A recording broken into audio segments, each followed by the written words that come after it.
Welcome everyone to First Wednesday series. Tom, I can hear you. Hello guys. It's great to hear you. You're all very, very welcome. It's another First Wednesday and we're delighted to have you with us. To those of you who I haven't met before, hi, my name is Dor and it's great to see you.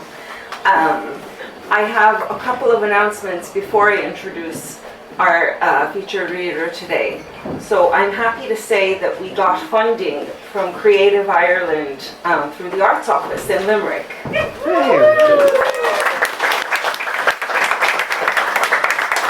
Which means we can continue to pay our readers, which is excellent news for us.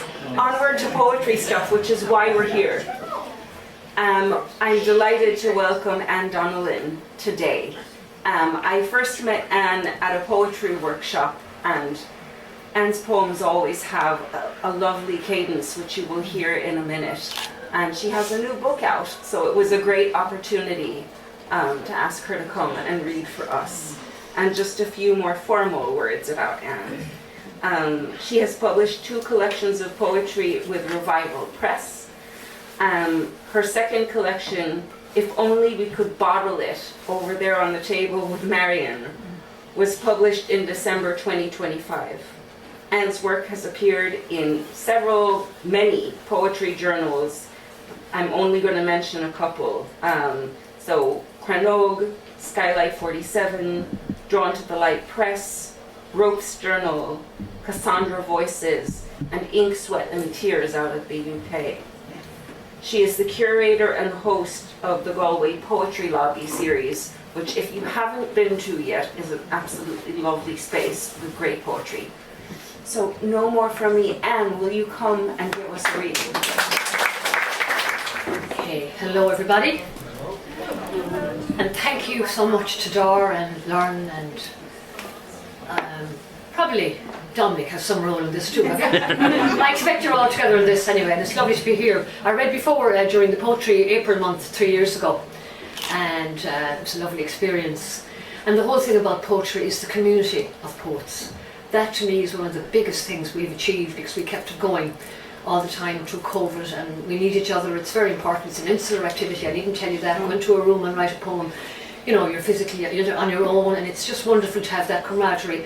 And one of the more, I suppose, even nicer parts about poetry is that community people come in who don't write at all, so that you're sharing this fantastic art form with the community.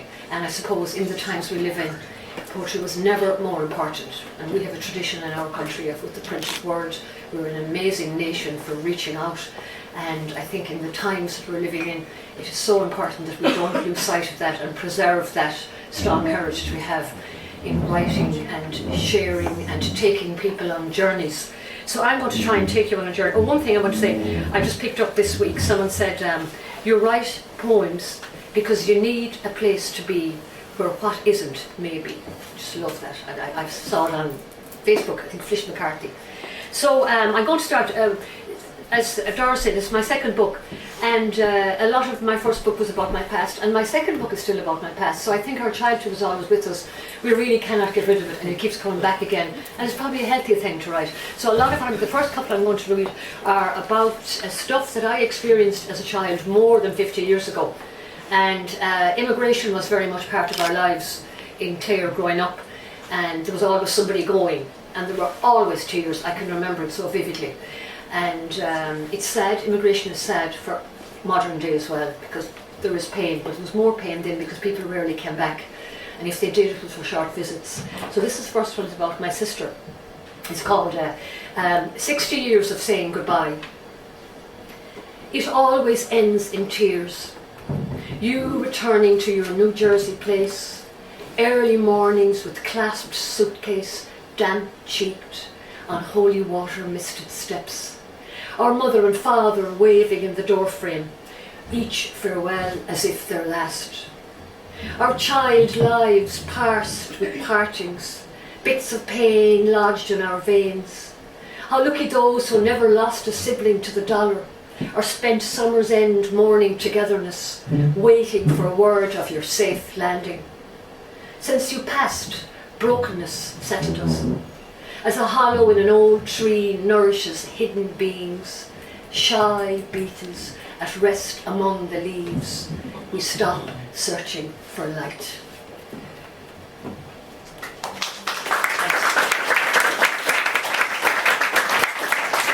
And my next poem is about my aunt, my mother's sister. Just as our eldest sister went, my mother's older sister immigrated, and she was 60 years gone before they met. They had no memory of each other, she'd never met her, and eventually my mother was able to go to the States to see her daughter, my sister, and this is what I'm going to talk about. And it's as vivid to me as the day it happened. Back once. They had no memory of each other, my mother and her older sister. First time meeting in the plastic couch department on a once-off transatlantic trip to the Bronx. My mother filled gaps in the acre of her sister's mind, called back life. Home the next summer, in my mother's kitchen, they danced into the light. Schoolmates, suitors and wiry cousins flocked like swallows to barn rafters July evenings, white bellies wobbling with giddiness, leaning on the fresh glossed windowsills. They chatted easily under a pink half moon, together as if nobody had ever moved anywhere. When the sister died the following year, my mother's bond with her over there seemed stronger than with any sibling here, the breath of their reunion always blowing on the home meadows. Oh.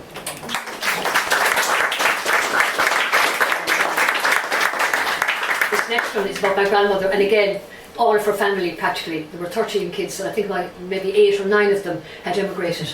And she was a tough woman, and she never showed emotion because you couldn't, and even explained that it wasn't the time when you could show emotion. So we always thought that she was tough, and this is what the poem is about.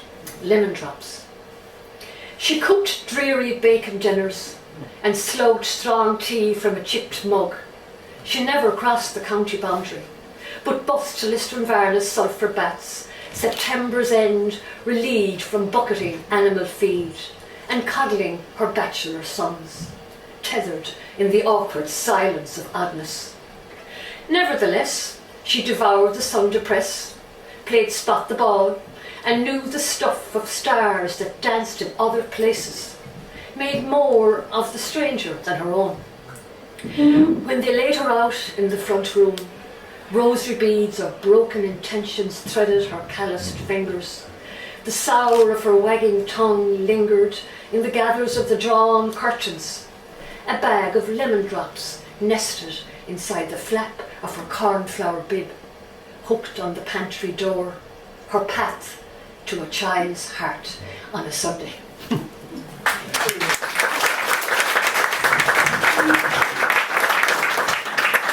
Another one from the past, not that far back, but I think looking around at the age profile, some of you might remember this. You know who you are. 70s cool. He glided into the dance floor, buffed blackthorn loafers peering beneath frayed drainpipe jeans, stepping in time with the jingle of beetle car keys dangling from the top pocket of his chest-tight red suede jacket. That he was raised amongst timid women in simplicity of countryside decency did not detract from his cool allure. Those evenings in the town hall, dim switch triggered for a slow song, we waited in the cigarette-smoked scramble for the outstretched arm to take us. And though he settled in distant parts, news of his untimely death left tapers smouldering somewhere in the girly corners of our heart.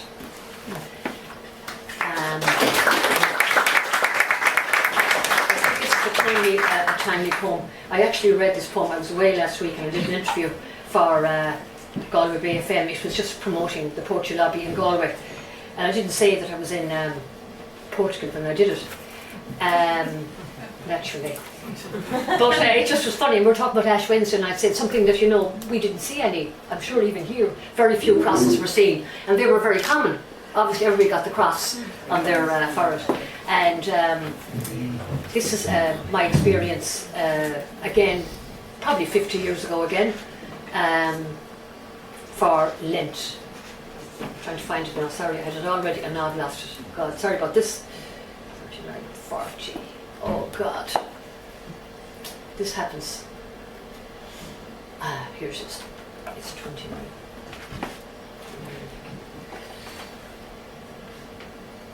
Lent.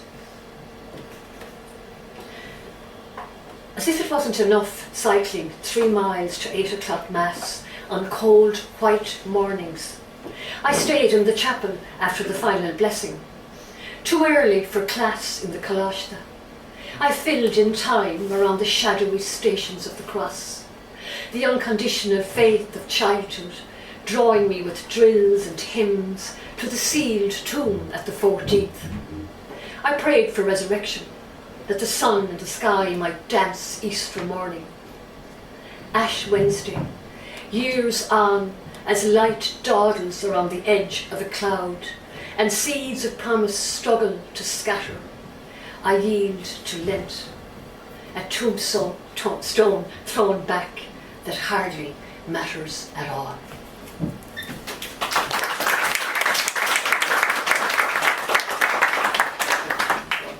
Okay, this is the title poem, or sorry, the book gets its title from this poem.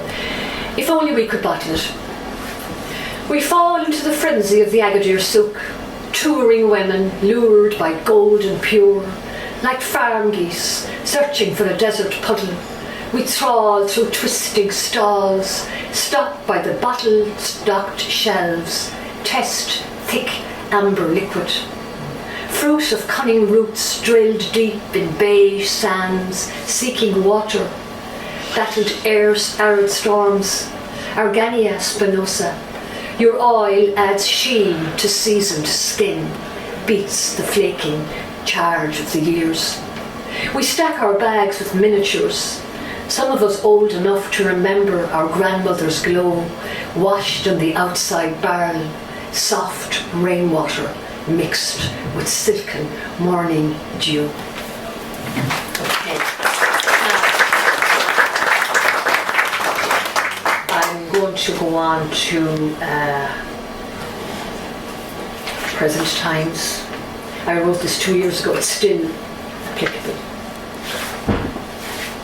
Just that this situation has actually become worse. St. Patrick's Day 2024. My dream takes me to the White House, where Kelly green fountain streams spit red globules, ricochet on the pristine lawns. Dirty skies sit low. A brazen breeze propels the smell of sizzling flesh to the Oval Office, stage where emerald men show cause. Bear not the crystal bowl of shamrock, Mr. President, but a clay jar of sinews stewed in the tears of Gaza.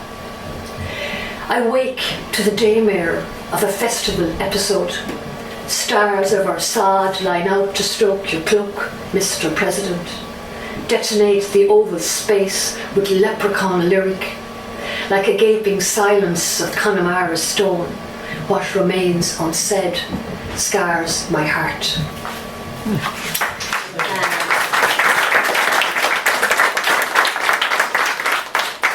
Not very much has changed, really. It's just another bigger episode. And this is another war poem. I suppose we have to be, as poets, we have responsibility as well to speak to the injustices in the world. Okay, Innocence, and I wrote this just after 2023 when the attacks on Gaza, October when the attacks on Gaza started. Seeing the newborns, seeing the newborns swaddled in surgical green, bundled on benches, a litter of abandoned puppies, armies bombarding their cubicles of the sick. I am drawn again to peace parades in muddied light of Galway streets. In 2s and 3s, old heads move with dragged feet. Hearts low, we know the brutal plots from before. the dogs that thrive on trade, petroleum and drone. In another war I marched with my children on my back. Someone said I should leave the young at home, not be playing the combat game with the innocents. In a Gaza hospital, soldiers poke the pile of dead children, rummaging for Kalashnikovs. Death spills out of the mouth of babies, and sleeping dogs lie with the bald eagle. I dream of a black sunrise.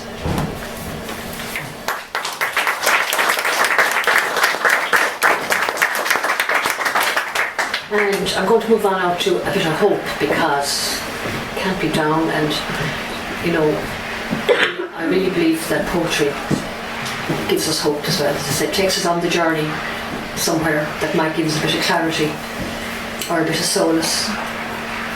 And this one is about where I live in Galway, by the shores of the Carron. Morning in Menlo. It starts, dollops of light out of the east climbing over me, the dregs of the night. Its dark swamps, puddles of blue, fade like innocent stains. The sun arrives, breaching the gauze of fog, sprinkling fields with silvery beads, turning the lake to a tray of mercury. Shapes stirring there, lighting up. I make out iridescent green of mallards, waking from their castle of reeds, bone-white swans gliding in the rushes, and standing back in the leafy sludge, a pony nuzzles the arm of a bare hazel, stream of his breath a scarf, a cream scarf. Pheasant calls bent the skies. I am ready, my heart once more, to rush everywhere, to believe in almost anything.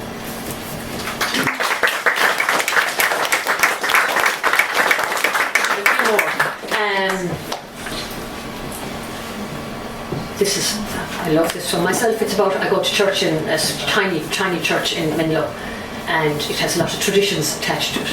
About 50 people attend, and we sing every Sunday morning. And after Mass they gather in a tiny grotto. It's just a lovely thing to see the men just talking, and you know, I feel that's something that we can treasure as well, despite all this happening. Ritual. They bunch in their usual spot outside the grotto Sunday after Mass. Countrymen swapping local stories, settle easy into side-eye view of each other. The familiar Carib skyline grips their gaze, stretched over jumble of greens and clustered chimneys, ushers to the constant of Connemara's peaks. In this interval of ritual, whatever rupture abounds in other parts, an invisible presence, like the rush of a southwesterly shower, sprinkles parochial conversations.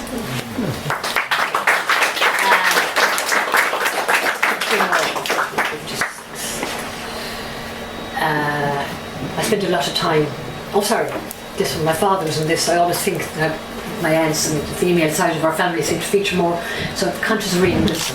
It's called Harvest. I wake to fog-stuffed orchard, apple trees or ribcage. Their skeleton branches jig with an easy breeze. Sunlight veins breach cloud, show windfalls strewn on crimson leaves. From my rooftop, a sudden rattle. Blackbird wrestles with a fallen apple, peck, stab and gorge, till the gorge remains drop on the driveway gravel. I think of my father, his saving care for the crop. In the cool back cabin, on stilted timber crates, he stacked the lot, shielded from the ravage of wind or bird for our winter eating. I'm not storing anything. Let wind have its way, sweeten the day for hungry beaks.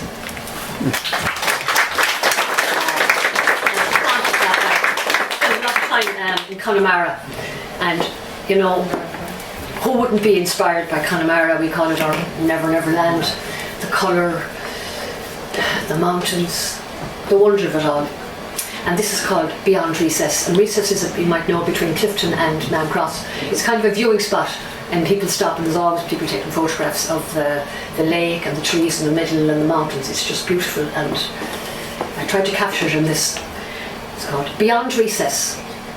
One of those August evenings when I realise that summer is not coming back, I stop at the viewing point along the fern-rimmed road, fill my eyes with the west's bewildering forms. Sun going down makes a burgundy fire, runs pathways of pink across ink-smudged skies, around the 12 bends, cloud quilts drift and dock over islands of slender pine, garlands in this grotto of heaven, sculpted from stubborn stones of lonesome. I could send out a prayer in this persistence. Let my litany of wishes meander in vastness. Only the fading light and autumn's sting drive me on. I learn to stop wanting. And my next one was really quick. How's the time, Dar? 1 or 2 more. Okay, grand. This one is some of you do know that the skylarks are an endangered species, and there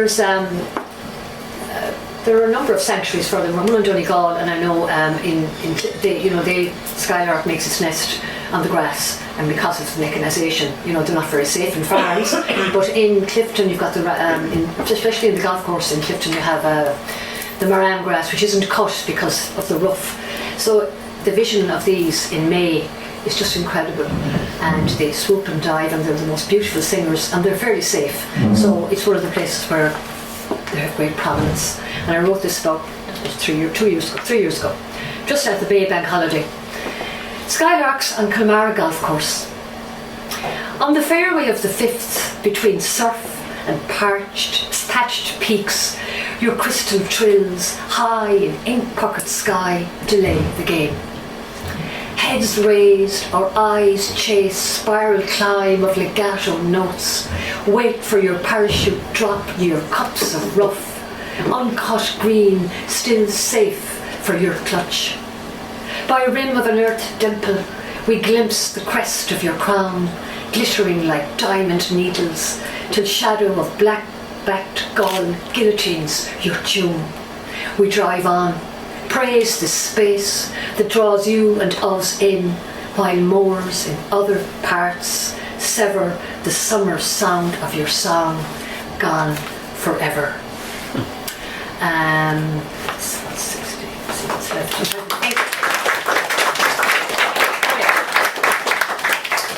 I have some friends from Clare here, and I'd have to do a Clare poem, a real one. You're right, Dr. And I'm not going to do a hurling one, you'd be sorry. That's only for thurless. Anyway, one of my friends was, oh my God, she's very esteemed, but she said, I hate those feckin' hurling poems. I said, I'm not doing any more of them. They're already far to go down to Clare, so it's funny. This is called Night Drive, and I've written a long time ago. Night Drive. December night roads glint with black ice. I drive from Doolin to Fanor, north of the flaggy shore, beneath bullet-hole skies, eyes tied to white centre line, on slippery space where mad Atlantic waves cavort, with wise silvery shades of burning moon. I listen, let beats from beyond cradle me in fluency of native melody.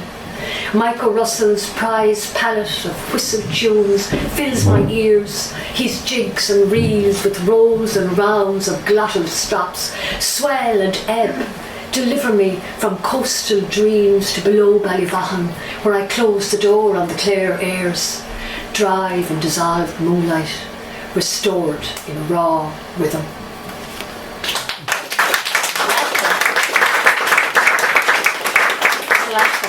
And this is based on the cover. The cover of the book, it's a cove in Ballyconneely Bay, and the lady who did it as an artist, and she asked me to open her exhibition, which never happened to me before, but of course I went to a lovely place. It was in Outhrard Courthouse. If you're ever passing, it's a really lovely place to have an art exhibition.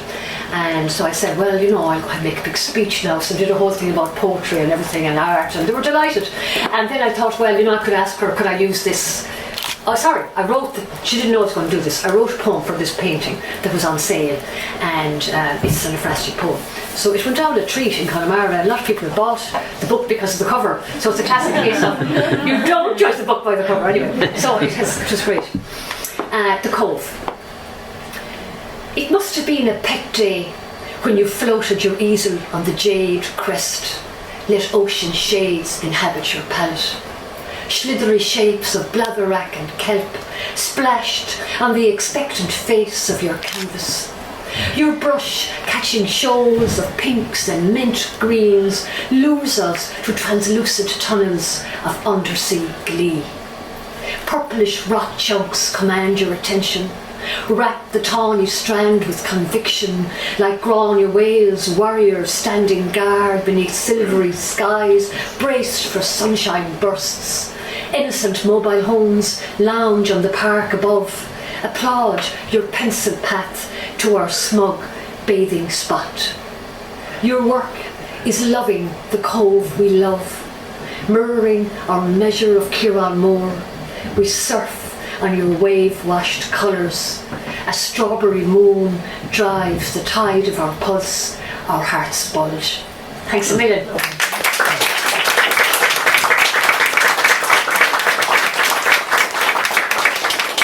I just forgot to say, there's a lot of familiar people here, because a lot of people who are here actually travel to Galway, and it's just so heartening that people are so enriched, by poetry, and it's great. It's very encouraging to see it. And thanks to all of you, Anthony, and there's a number of you there, Joe, Dara, Martin, and Sonny. These are loyal attenders of Galway. So keep coming up, more of you as well. Thanks a million, Dara.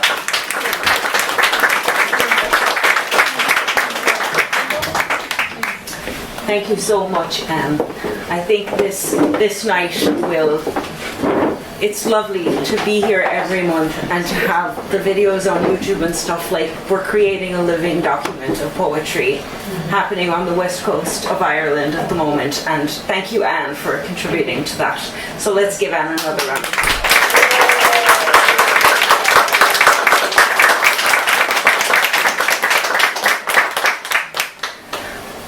So I'm about to release you to your break to grab another drink, but before that, just a reminder to please sign the photo release form with Marion, and also while you're there, it's a good opportunity to have a look at the book table.